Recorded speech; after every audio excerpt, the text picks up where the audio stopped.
So Nice. let's get this Good. going. Welcome back, Alchemist. This is Abundance Thursdays with myself, Gualter Amarelo, and the great Vinney Chopra from all the way in California. I noticed we're 3 weeks out to the summit, Vinny, so we're slowly walking towards the We summit. are. Actually, it looks like you're already on your way. You're I am, getting brother. going. Getting in shape so that we can be just, changing the lives of lots and lots of people and change our lives because relationships are built when we are interacting, meeting with people, listening, conversing. So, very excited about the trip. And I'm very accurate in my timing. It looks like there'll be 100 millionaires at the summit this year. We've got 60 already registered, and usually in this last 3 weeks, this is where Yes. the rest of our people come in. So industry standard is 30 days out. Half of your people have already registered. 30 days out, we had 51 people. So now I know the next 3 weeks, everybody else starts trickling in and getting their tickets booked.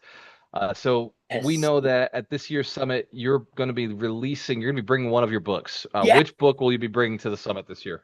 You tell me, brother. I've got three of them. My fourth one is almost complete, also. It's going to be 247 pages long. That's hospitality, investing in hospitality, or hospitality investing made easy. Just like made easy, apartment syndication made easy, senior living made easy. Then positivity brings profitability. Fourth one is that one, hospitality made easy, because it's been really so much fun. But I'm doing in the hotels acquisitions and updating and selling things like that. Yeah. So Vinny, over about an hour ago, I was on with one of my partners, and I was telling him that the future of what we're doing in Alchemist Nation is probably leading to hospitality. It's probably leading to senior assisted living. Right now, we're doing multifamily because that's Yes. what we're good And at. It's what we multifamily have. will be amazing too. Amazing opportunities. In the class last night, we were discussing mastermind, with the interest rate cuts. Hopefully they happen. That's the biggest boogaboo, is that we are not getting interest rates cut so that we can really get out there in very big open and look at the distressed assets in multifamily. Even B plus, A minus, you could get amazing deals. Yeah, yeah. We're starting to see it. So we've been buying the C class properties, and now we're starting to get access to B class properties, and the prices are the same. We're paying the same prices for Cap B rates, class. they're so close by. It's just mind blowing. Of course, I've always said that cash flow, cash flow, cash flow. If the property cash flows, don't worry about the cap rate. That will Yes. come by itself. But the biggest thing is have the very conservative assumptions as to where the rents will go. Would the rent stay same, or a little bit higher, or go down? So those are the really good emerging markets. We call it workforce, where the jobs are coming and everything, so that we can see the trend of the rents picking back up. That's Yeah, it's NOI a gets this is increased. a time, but I want to let you know we were talking about hospitality, and I told him I was like, look, my mentor does hospitality, so when we get there, we're ready to go. And one of the gentlemen, he used to manage 20 Marriotts back in New Oh, wow. Jersey, New York. So Wow. he's like, man, I would love to get back into that business. I know it. It's what I enjoy. He's doing Love to chat multifamily with now, him, but because he's we are looking at five more hotels right now. Five more. I mean, if we're going to close one, Marriott Courtyard, in October. I'm flying there actually before the summit. Just before the summit, the is this the one in closing is on the Arizona? This is the Marriott 22nd. No, this is the one in Dallas. So I'm Dallas. changing my schedule today to go to Dallas first, close on the hotel, then come to here to the summit. Yeah, so it's going to be fabulous. 22nd October is the day of closing now. Wow. So you'll be closing, you'll just hop over, coming to the summit. You'll actually have just closed a new deal. So for everybody who's jumping in now, this is Abundance Thursdays. We do this 9 a.m. Pacific Standard Time, 12 p.m. Eastern. Yes, And we talk about one of the principles. Today we're going to go to Wealth Principle 49, which yes. is seek to Understand. listen, Yeah, let's before, yeah, seek to understand before being understood, which actually comes from one of Vinny's favorite books, which is How to Win Friends and Influence People. Dale Carnegie. Oh my gosh, how many great books he has written. Of course, Norman Vincent Peale, Wayne Dyer, you name it. I mean, there's so many nuggets, in these books. It's amazing. Yeah. And so we're going to talk about, what is it we're understanding? And this goes into the market. Are we understanding the market? Are we understanding our family? Are we understanding our business partners? Are we understanding our staff, our clients? Yeah. And or are we just trying to push our opinions out there and doing an asset class or having the conversation, living the lifestyle that without actually taking everybody's thoughts into action? So if you are leading a mission, if you are leading a company, if you're leading a family, you're leading an organization, and you're not quite getting everybody bought into your ideas, this principle today we're going to talk about will actually get people bought in and they'll feel good about it because they're now being understood, they're being heard, and they're being listened to. So as we dive into this, I'm glad we got to talk a little bit about the market the way it is, because that is, you got to understand it, right? If interest rates come down, it makes a big difference. If interest rates stay where they are, we're still making money, we're still doing good, Mhm. we're still closing on deals. In fact, the deals you're underwriting, Vinny, these 5 hospitality projects, which Yeah. hospitality for somebody who's new is hotels. Vinny's talking about hotels. He's talking about providing a hospitable place to stay the night or the week. So Yes. hospitality itself is a market that I think a lot of people dream of getting into one day, but it's Yeah. kind of a big space, and it's not for the basic or new operator. You've been doing this for a long time, and the operators that you use have been doing this for a long time. For somebody who wants to get into hotels or hospitality, what are some of the things that they should be listening to? And then you're doing five, which means today's financing is fine with you. You're able to finance these deals with today's high Yeah. interest rates, Yes. with today's high insurance, with today's high taxes.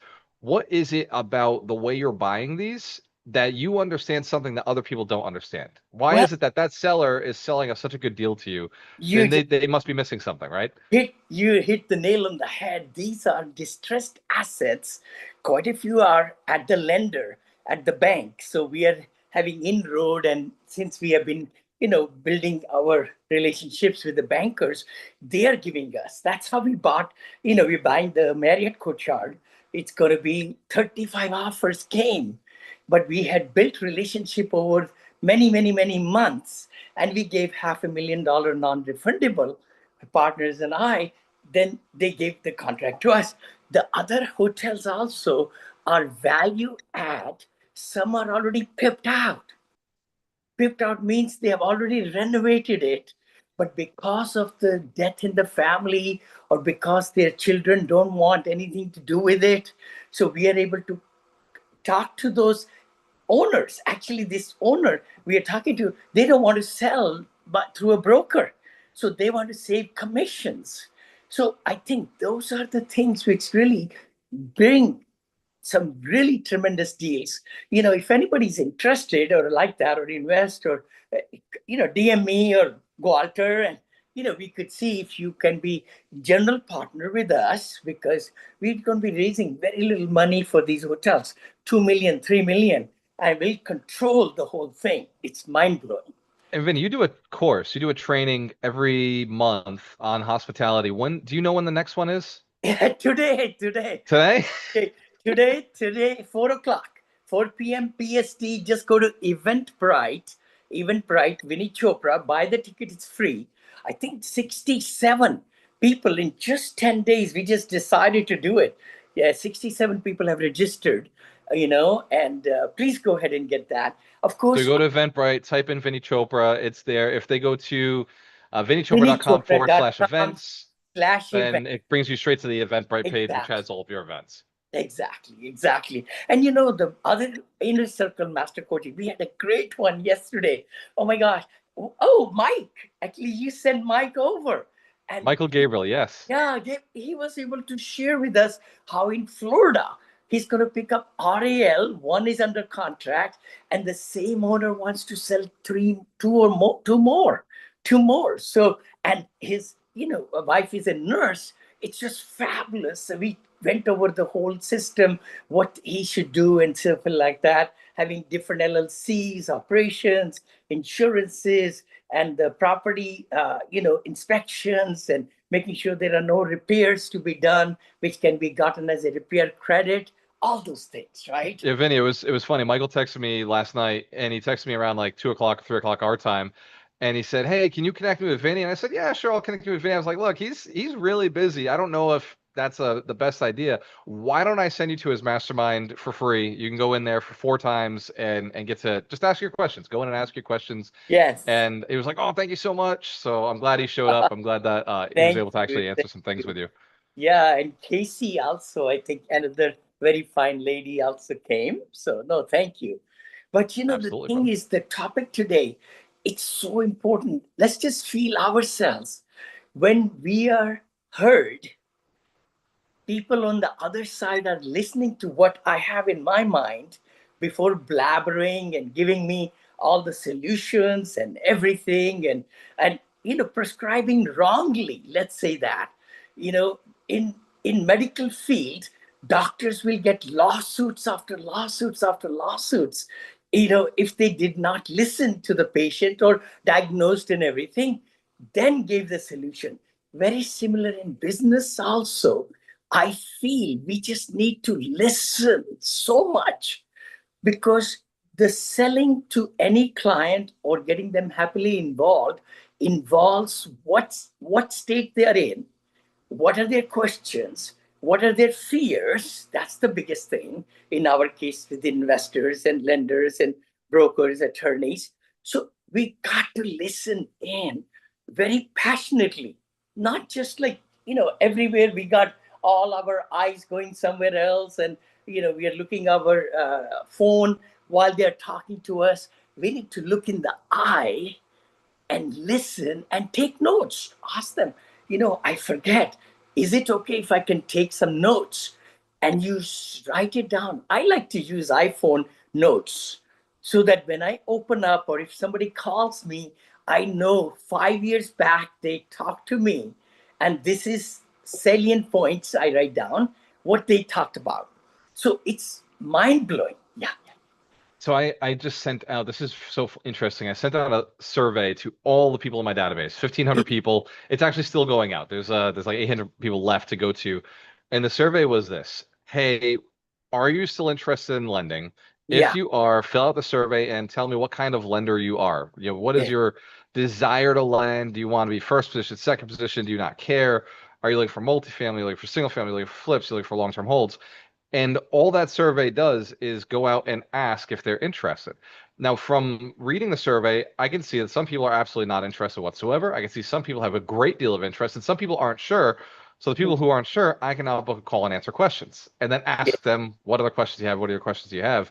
You've worked with a lot of passive investors over the years. Your ability to listen and put a person into the right investment, or just say, hey, this is not the right investment for you, that's something you do naturally. But what are some of the things you're listening to when you're talking to somebody who's thinking about getting into a deal with you? Let's say one of these hospitality deals we can use for an example. If somebody came to you and said, Vinny, I want to invest with you, what questions do you ask to see if they're a right investor? Very Let's say good. you don't even know if they're accredited. You don't know anything about them. What questions do you ask to find out if that person it is like how do you get the listening to start? I know it starts with questions, right? How do you listen? You Yeah. start with questions. So what are some good questions when you're speaking to somebody that somebody would have to come to you with those answers? I would say the very first thing is you want to find out what investments they have done in what sectors. See, because residential, if they've done flipping, if they've done, single family homes, duplex, triplex, or they are wholesaling, whatever.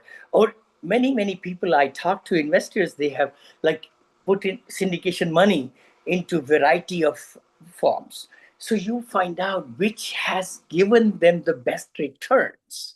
So you got to ask them so that they are tending towards probably doubling down on the asset class that has really given them things.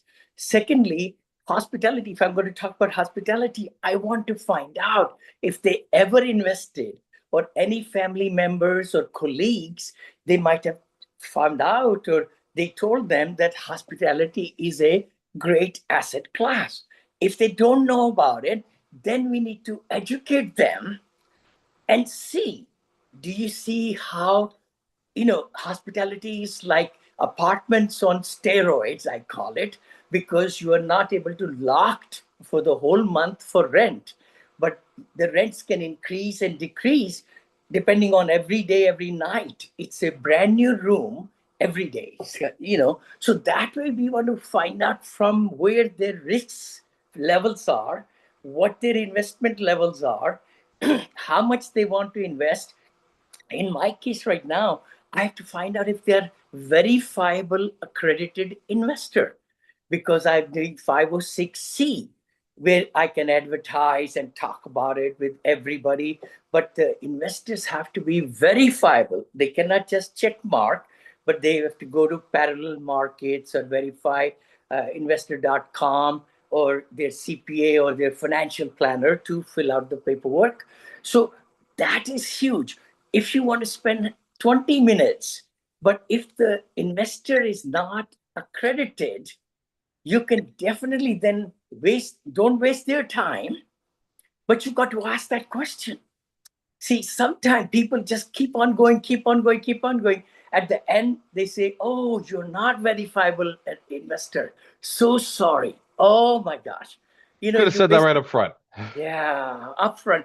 And you tell them, okay, we do sometimes sophisticated investments also, but at this time, what we have presently, it's for our accredited investors only. So glad we met together, and I appreciate, and I can send you some of the, our corporate brochure, which I love to send, so that they can understand the terms of, syndication and how they are safeguarded through SEC ruling, all that. Because in their mind, they want to hear about it's a legal way to pool money together, and they will be part of the title company where they'll be owning a piece of the real estate, no matter what, where we invest, hotel, multifamily, storage units, or senior living, whatever, right? So I think we have to ask them questions as they come into the meeting. Are they really focused to talk about what you want to talk about? Sometimes I find in the very first initial meeting, you're just getting to know them. Then you set up another time when they are more relaxed and you're able to record the Zoom meeting and everything. If their husband wife together can meet, that's even better, because many times the families make decisions collectively, and they'll talk to their CPA, they'll talk to their attorney, they'll talk to their pastor, or temple, priest, whatever. So anyway, so I think it's asking the right questions in the start, rapport building. You got to build trust. In raising money, it's all about transparency, enthusiasm, trust. They do need to find out who you are before they even, think about investing. And then you have to show why you are buying in that area.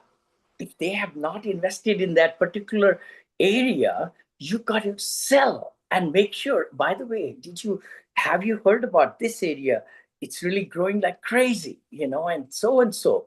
So you got to show all the things in their mind, objections, cover them before they come up. And so the only way you know that is if you ask these questions. Do you Yes, know about that area? Have you invested in hospitality before? yes, Do you understand real estate investing? Have you heard of syndication before? So you're asking qualifying questions so you can understand where they're coming from. yes, There's yes, a note that you sent me. Pause before you speak. You say reflect back what you heard. Why is it important? I understand you have to change your conversation, you have to go back and now educate, but that pausing, how does that benefit you? How does that help with the relationship? See, the thing is, people are creatures of habit. So, our anybody who's sitting across from us, they want to make sure that you are attentive and you're grasping what they are saying.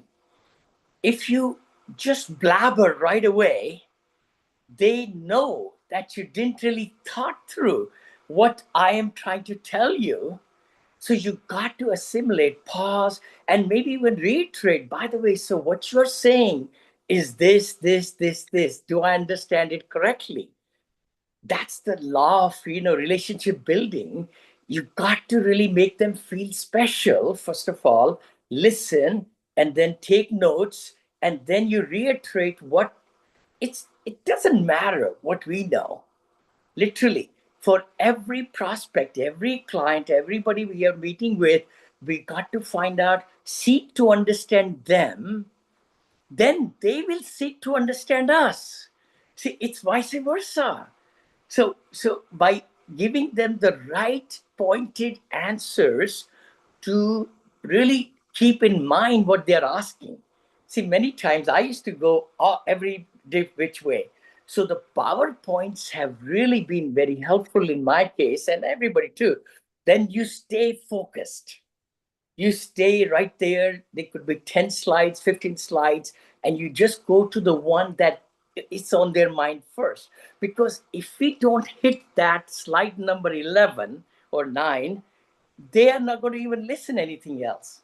So you Yeah. got to really make sure we are talking what's on their mind first, then second, then third. So it could be you have to go back and forth on your slides and things.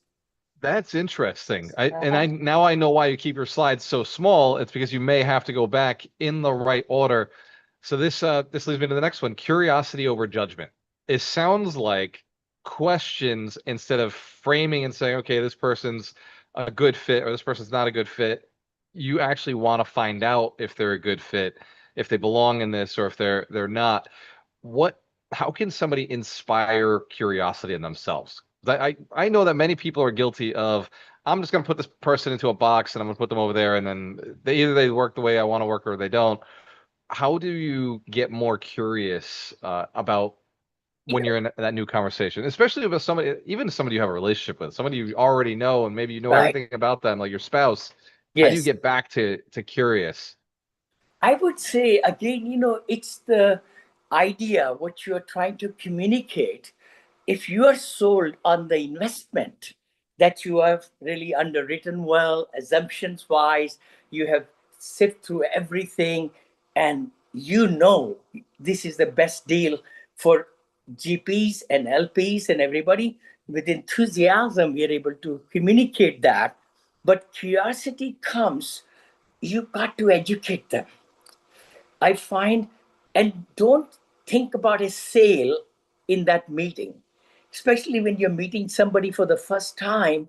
You want them to give so much information that after the meeting, they say, oh my gosh, I want to know a little bit more. And always leave the conversation if they have decided to invest, great in investor's case, or you just have a follow up meeting. You got to have follow-up meeting because their curiosity, their questions, their what they're thinking, we got to make sure we are able to cater to those. And many times, they might be just set in something. They don't want to get into hotels or anything. Then you leave and you say, please don't worry. We'll put you in our elite investors list as the new deals come. Like I think 17 people have told me, Vinny, gosh, I don't have the money right now, but I would have loved to jump into this Marriott deal.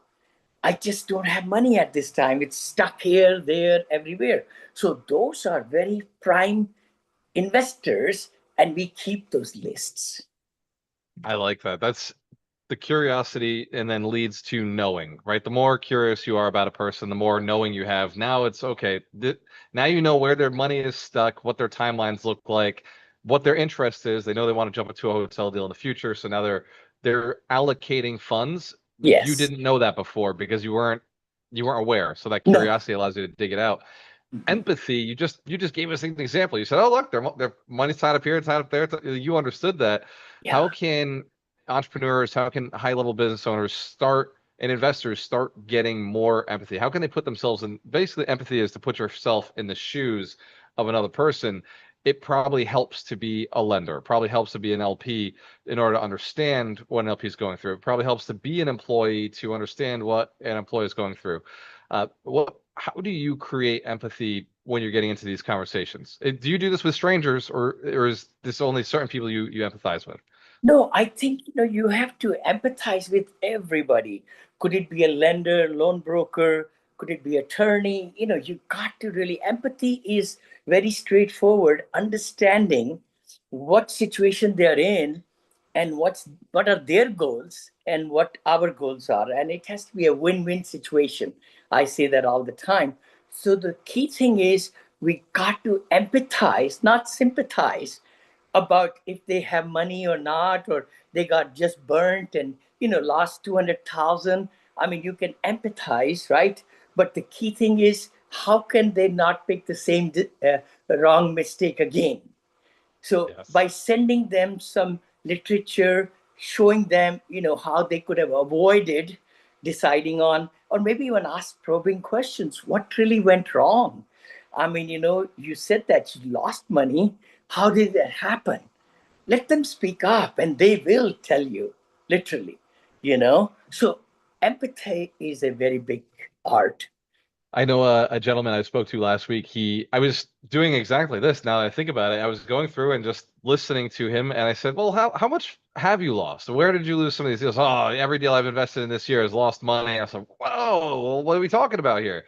Wow. And then he said 70,000 on this one, 150,000 on that one, and 25,000 on this one. Now I only knew about the 25,000, so I just got perspective, and I think it all added up to about 240 or $250,000 he had lost. And I Wow. said, look, the only way you get that back that I'm aware of is you're going to have to do a bigger deal. You're going to have to invest in something bigger that can has the equity to deploy that back to you. Right.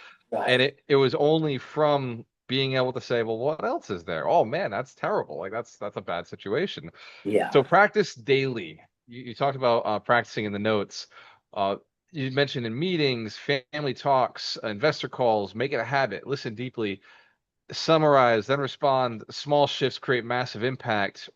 Give me an example of that. How can somebody who maybe doesn't have clients booked or investors booked or has no special time with their family to go and do this, how can you implement this at the smallest level so it becomes a habit? Again, habits are formed incrementally. I always say that. So you got to, if you do want to be better in any sphere of our role play, I say we have 7, 10 roles every day. So if we want to be better in one particular one, like a dad, so you want to think through, how can you really be better when you're present with your children? Could be little kids, could be grown-ups. What can you add to them? What kind of activities we could do, which I look forward to, concerts, things. We just went to the playoffs, basketball. It was amazing. The time we spent, the $100 ticket, it was worth thousands of dollars, the 4 hours we spent together. So the key thing is, you got to really look in the wheel of life, I call it, because each spoke, or all these pegs, where you are from 0 to 5, let's say. And if you want to increase a little bit more strength in that area, you got to really change the habit. We cannot be a different person every single moment. We got to have the similar setup, to really find time. That's the key thing. That's the commodity, money and time, right? Comes in, goes out. Time is something which just goes out. It doesn't come in. It just goes out, and you got to make sure that the time we are spending every day in the meetings, and we got to have time for ourselves and exercise and eating right and having fun. All those things are so important. But we got to make sure we inspect, and then really inspect ourselves, what our habits are, and incrementally we will become a better person every day. That's how I say, if you want to become one day somebody, you got to be in the process of becoming that person today. So that's what it is, daily habits, daily formations, daily finding times and systems, all those. Wow, that's deep. And as you were listening, as I was listening to you, I was thinking last night, my son came to me at 2 o'clock in the morning, wide awake, just Mm. woke up. He was hungry, so I went and we made some food.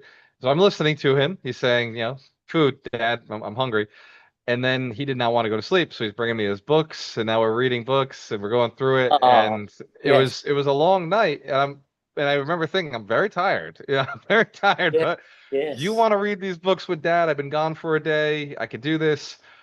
Smile while listening. You pointed out a genuine smile communicates warmth and makes others feel safe to share openly. I think for some people that is not natural. I know for you, you're Vinney Smile Chopra. I know for me, people always call me Smiley because I'm always smiling. Yes, But yes. for somebody who's not naturally a smiler, this may seem weird to them. This may seem uncomfortable. How can somebody naturally or learn to naturally smile while listening to another human being? You How know, did you start, Vinny? Maybe you didn't weren't born smiling. At some point, you must have thought this was a yeah, great habit. totally, totally. I mean, definitely it didn't start when I was born, but the thing is, you start looking at the world around you. And if you find happiness within you, and around you, you feel good. You feel good and you start smiling a little bit, I guess, and then 50 years back almost, it got started when my trophies I was getting or plaques, they took my middle name out and put smile in there. They said, Vinny, you're always smiling. Now, hold on. By them saying that, it reinforced me more to even do more of it. So I would encourage everybody to really smile a little bit more and give some good gratitude comments to people around you. Like I remember I used to carry $20 bills. I don't do it now, but maybe once a week, give out five people 20 20 20 20. Could it be waitress? Could it be somebody neat, somebody like that? Or just paying for the toll? I remember for three cars behind me, whatever. The things were, it was for my satisfaction when you contribute to other people, like we do the volunteering now for homeless, making meals on Sunday morning. My wife and I go, and our friends go, and we build 500 meals Sunday morning. And then the key thing is, it's not for them, it's for our satisfaction. So the less stress we have, happiness we have within, we smile more. So funny, Vinny. I was at Taco Bell the other day, and a Yeah. gentleman, I got up there and he said it's already paid for. I was like, "Who paid for it?" And he's like, "The person in front of me." I was like, "Do I know them?" They're like, "No, they do this every so often." And I was Oh, like, "Cool, then pay for the person behind me." And so it was nice. just like you paid it forward, I pay it forward, and I remember thinking, "Wow, that felt good. I got to do that more often." That was really cool. That person inspired me to do it. So thank you Yeah. for the Yeah. reminder. So, Vinny, this is a powerful principle. This is something that every entrepreneur, whether they know they're doing it or not, what every family member, whether they know they're doing it or not, they have an opportunity to seek to understand before being understood, to capitalize on this principle. It works at the highest degree when you're doing loans with the banks, all the way down to, like you said, your children, your spouse. Yes. This is something that is at every core. And if you practice it at home, well, you're going to have a better relationship at the house. You practice out in business, you're going to have a better relationship with business. You Hmm. practice it with your partners, with your employees, with your investors. You're going to have better relationships at every one of those levels. We are coming up to the summit. We're almost there, right? It's October 23rd to the 26th. If there was something that you could give somebody as advice for coming to the event when they meet you on Thursday night, what is something you'd like people to bring? A story or an idea or a goal, something that you'd like to bring when you meet them for the first time? What's something you'd like to understand about them when you meet them in person? I would say definitely because we're meeting as a business professionals with lots of experience around us. They'll be shaking and handshaking and listening and symbolizing. So the big thing is, what's your vision? What are your goals? What have you accomplished so far this year, 2025? Things might be turning around more in 2026. So, where would you like your business to go? And what are maybe two, three things you want to get out of the meeting with 3 days with different? If we don't know what we are seeking, we won't get what we want. So, we need to be more focused and say, this is the bottleneck in my business. this is the bottleneck in my thinking. This is the bottleneck in, what I'm facing, and how can I solve it? So all these gatherings, meetings, summits are for people to capture, those anchors, 2, 3 anchors, so that you could take your business to the next level. Because There it if you is. seek it, you will find it. This has to be the best advice. It's in the Bible. If you seek, you shall find. Yeah. So, ladies and gentlemen, this is Abundance Thursdays. We do this every Thursday at 9 a.m. Pacific Standard, 12 p.m. Eastern Standard Time. This is a gift to you, something me and Vinny have been doing now. This is our third year. We're wrapping it up. We're going to be at the summit again 3 years in a row. And the link for that is summit.alchemistnation.com. If you want to learn more about Vinny and the program he's going to be teaching tonight, that is Eventbrite. Type in Vinney Chopra or go to VinneyChopra.com/events. Yes. Cheers to your success. When you have a choice, always work with the best. We'll see you on the next one. See you Cheers. next. Cheers. Bye bye.